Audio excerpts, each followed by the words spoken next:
Hello बच्चों, welcome to our channel Riddhima Concept Point. Today we will summarize the second chapter Lost Spring and also see the important question answers of the chapter. Let's start. Lost Spring, a lesson of lost childhood and enduring hope by Anish Chang. ये एक कैसा part है? Lost childhood, खोए हुए बचपन का और एक अटूट उम्मीद का. समरी देखते हैं पहले इसकी. The chapter highlights the harsh reality of child labour and poverty in India through the stories of two boy Saheb e Alam and Mukesh. तो ये चैप्टर में हाईलाइट किया गया है, मुख्य रूप से बताया गया है किसको? हार्श रियलिटी, कठोर सच्चाई को बताया गया है. किसकी? Child labour and poverty in India. Bharat में जो चाइल्ड लेबर है, बाल श्रम और पॉवर्टी यानी गरीबी, थ्रू द स्टोरी किसके द्वारा बताया गया है? चाइल्ड लेबर और पॉवर्टी को दो कहानियों के द्वारा, दो लड़कों की कहानियों के द्वारा. एक का नाम है साहिब आलम और दूसरा है मुकेश. पार्ट 1 साहिब आलम. सबसे पहले हमने साहिब आलम के बारे में पढ़ा था, सीमापुरी का रहने वाला जो बच्चा है. Sahib Alam is a rag picker in Seemapuri, a slum near Delhi. तो साहिब आलम जो है रैग पिकर है, रैग पिकिंग का काम करता है, कचरा बिनने का काम करता है. मतलब कचरे में से जो वैल्यूएबल थिंग्स है उनको निकाल के उनको बेचते हैं ये लोग. और ये सीमापुरी में रहते हैं. इनका रहने का जो स्थान है उस बस्ती का नाम है सीमापुरी. और ये स्लम है, झुग्गी झोपड़ियों वाली एक बस्ती है दिल्ली के पास में. He migrated from Bangladesh with his family due to poverty and storms. और वो कहाँ से आया है? माइग्रेटेड हुआ है, मतलब कहाँ से आया है? बांग्लादेश से आया है वो बच्चा अपने परिवार के साथ, गरीबी और तूफानों के कारण. वहां बांग्लादेश में गरीबी में रहते थे वो लोग और तूफान आते थे, उस वजह से उनके खेतों में अनाज नहीं होता था, तो इसीलिए वहां से वो माइग्रेटेड है. For him garbage is gold, a source of survival. और उस बच्चे के लिए गार्बेज, कचरा जो क्या है वो क्या है? सोना है. मतलब वो सर्वाइवल का, उनके जीवित रहने का एक सोर्स है, स्रोत है. He dreams of going to school but fate makes him work. तो वो सपना देखता है स्कूल जाने का, लेकिन फेट यानी भाग्य जो है उसको क्या करवाता है? उससे काम करवाता है, वो स्कूल जा नहीं पाता. Later he gets a job at a tea stall but loses his freedom and carefree smile. और जब हमने इसके साहिब के बारे में पढ़ा था, अनीश चंग ने बताया था कि आखिर में जब वो उससे मिलती है तो एक टी स्टॉल पे काम करता है, उसको एक जॉब मिलती है, लेकिन उसका जो केयर फ्री लुक जो है वो खो जाता है. मतलब उसकी फ्रीडम चली जाती है और उसकी वो केयर फ्री स्माइल है वो चेहरे की खो जाती है. तो ये है साहिब का. दूसरा बच्चा जो है वो है मुकेश, फिरोजाबाद का है ना. Mukesh belongs to a family of bangle makers in Firozabad. Mukesh जो है फिरोजाबाद के चूड़ी बनाने वाले परिवार से बिलोंग करता है, संबंध रखता है. Generations have worked in the dangerous glass industry. और उनकी कई पीढ़ियां जो है काम कर चुकी है इस खतरनाक कांच उद्योग में. They live in poverty and face poor health and exploitation. और ये परिवार जो है, जो ग्लास बेंगल इंडस्ट्री में काम करते हैं, वो पॉवर्टी में रहते हैं, गरीबी में रहते हैं और पुअर हेल्थ और एक्सप्लॉयटेशन का सामना करते हैं. मतलब इनकी हेल्थ जो है बहुत ही कमजोर है, स्वास्थ्य इनका जो है वो बहुत ही जल्दी जो है खराब हो जाता है और ये एंड में जो अपने आई साइट तक भी लूज कर लेते हैं, खो देते हैं. और एक्सप्लॉयटेशन यानी शोषण का सामना करते हैं. Mukesh dreams of becoming a motor mechanic. लेकिन मुकेश फिर भी ऐसी जो कंडीशन है, हार्श रियलिटीज जो बोला है इन्होंने इस स्टोरी में, वही है. ये कठिन जो परिस्थितियां, सिचुएशन है, उसमें भी मुकेश जो है सपना देखता है एक मोटर मैकेनिक बनने का. ही इज डिटरमाइंड, वो दृढ़ निश्चयी है, to break the cycle of poverty, इस गरीबी के चक्र को तोड़ने के लिए, and choose his own path, और अपना खुद का रास्ता चुनने के लिए मुकेश क्या है? डिटरमाइंड है. जबकि साहिब जो है वो एक टी स्टॉल पे काम करने लग जाता है. अब इसकी मेजर थीम क्या है इस चैप्टर की? उससे पहले मेजर थीम, मुख्य थीम क्या है इस चैप्टर की? Child labour, poverty and inequality, बाल श्रम, पॉवर्टी यानी गरीबी, इनइक्वालिटी यानी असमानता, लैक ऑफ एजुकेशन शिक्षा की कमी, ड्रीम्स वर्सेस रियलिटी, मतलब बच्चे सपना क्या देखते हैं और वास्तविकता क्या है, सोशल इनजस्टिस, सामाजिक अन्याय. चाइल्ड लेबर पहला थीम है. The story exposes how children are forced to work instead of studying and enjoying their childhood. तो स्टोरी में ये एक्सपोज किया गया, बताया गया है कि बच्चे किस प्रकार से, बच्चों को जो है फोर्स किया जाता है, मजबूर किया जाता है काम करने के लिए, बजाय कि अध्ययन और उनके बचपन को वो एंजॉय कर सके उसके बजाय. Poverty and inequality. Poverty snatches the basic rights of children. गरीबी जो है उनके मौलिक अधिकार भी छीन लेती है and keeps them trapped in a never ending cycle. और गरीबी उनको ऐसे जाल में फंसा के रखती है जिस चक्र में जिसका कभी कोई अंत नहीं होता।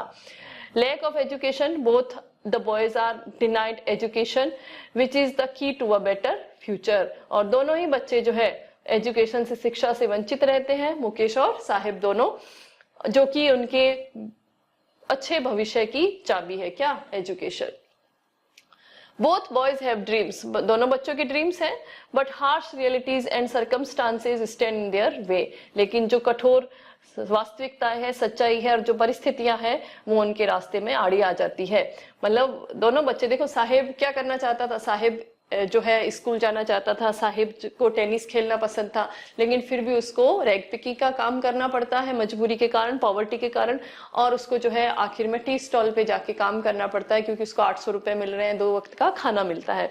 उसी प्रकार से मुकेश जो है वो मोटर मैकेनिक बनना चाहता है, लेकिन वो भी हार्श पॉवर्टी में रह रहे हैं, एक्सट्रीम पॉवर्टी में रह रहे हैं। तो इस तरह से इनके जो सर्कमस्टांसेस है वो इनके सपनों को पूरा करने में आड़े आते हैं, ऑब्स्टिकल बनते हैं। सोशल इनजस्टिस, सामाजिक अन्याय। The story reflects the unfair society where children from poor backgrounds suffer the most. तो इस कहानी जो है किसको प्रतिबिंबित करती है? अनफेयर सोसाइटी को, है ना, अन्यायपूर्ण जो समाज है जहाँ पे बच्चे जो है पुअर बैकग्राउंड के बच्चे, मतलब गरीब परिवार से आने वाले बच्चे हैं, वो सबसे ज्यादा सफर करते हैं, सबसे ज्यादा पीड़ित होते हैं। कैरेक्टर देखिए वापिस वही, ये देखो शॉर्ट में, ये आप नोट कर सकते हैं अगर एग्जाम में आपके आते हैं। साहिब आलम और मुकेश दोनों के कैरेक्टर्स।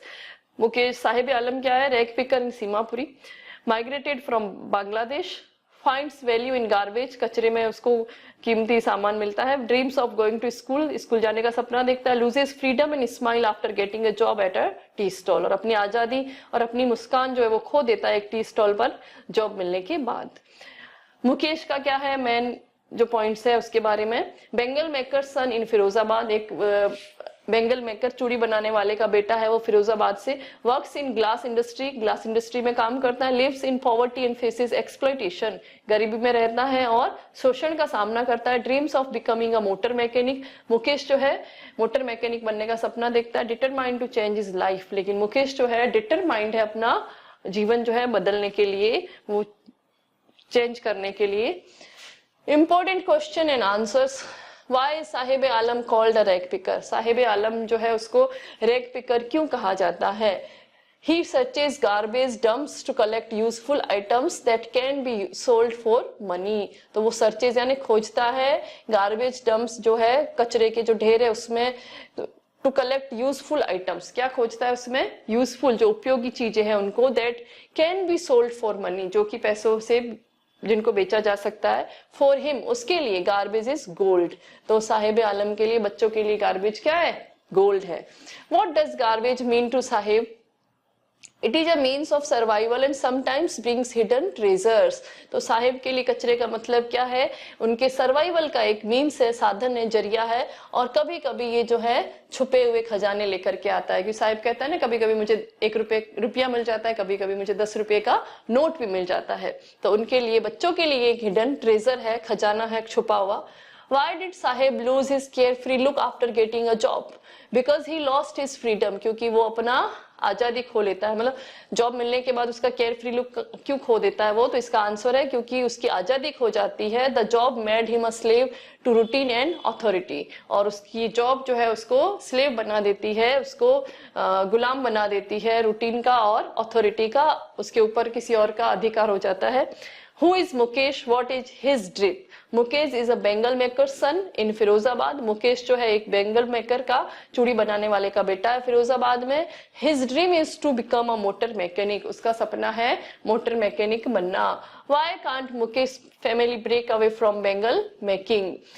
तो मुकेश का परिवार जो है बेंगल मेकिंग से दूर क्यों नहीं हो सकता है, ये कार्य को छोड़ क्यों नहीं सकता है?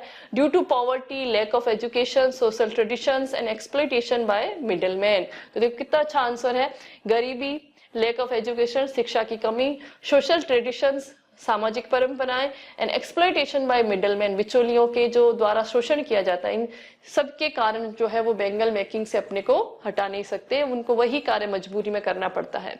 How is Mukesh different from Sahib, Mukesh जो है साहिब से किस प्रकार से अलग है, इंपॉर्टेंट क्वेश्चन है।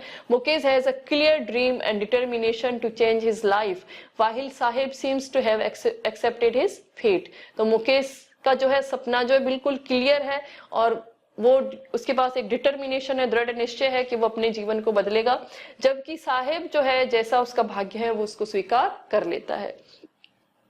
What message does the story convey? ये कहानी हमें क्या मैसेज देती है, क्या शिक्षा देती है? It highlights the harsh reality of child labor and urges society to provide education and opportunities for a better future. तो ये हाईलाइट करती है कि हार्श रियलिटीज को, कठोर जो वास्तविकता है बाल श्रम की, और अर्जेस यानी रिक्वेस्ट करती है सोसाइटी से, समाज से, to provide education and opportunities for a better future, के बच्चों को हम जो है प्रोवाइड करें, प्रदान करें शिक्षा और अवसर उनके अच्छे भविष्य के लिए। तो ये है आपकी समरी और कुछ शॉर्ट आंसर टाइप जो क्वेश्चन है, short answer type important questions है। और ये कैरेक्टर स्केच, ये दोनों भी इंपॉर्टेंट है। इसमें से बड़ा क्वेश्चन आता है अगर मुकेश का कैरेक्टर स्केच या साहिब का, तो आपको यही पॉइंट याद करने हैं। एक और क्वेश्चन इसमें से ये बनता है कि सीमापुरी जहाँ पे वो रहते थे, ये साहिब का परिवार और मुकेश का परिवार जहाँ रहता था, इनके लिविंग कंडीशंस के बारे में एक क्वेश्चन और बनता है। वो एक बार और टाइम मिला तो हम एक बार और कभी देखेंगे कि वो किस प्रकार के घरों में रहते थे और कैसे रहते थे। बाकी सब इसमें कवर हो चुका है, आपके जो भी थीम्स है, जो भी शॉर्ट आंसर टाइप क्वेश्चन है, लगभग आ चुके हैं और कुछ 2-4 होंगे। और बाकी इनके कैरेक्टर स्केच भी दोनों के आ चुके हैं, 2 यही कैरेक्टर मैन जो है इस चैप्टर के अंदर। तो इसे आप ध्यान से देखिए, नोट डाउन करिए अपनी बुक में। Thank you for watching the video. Thank you.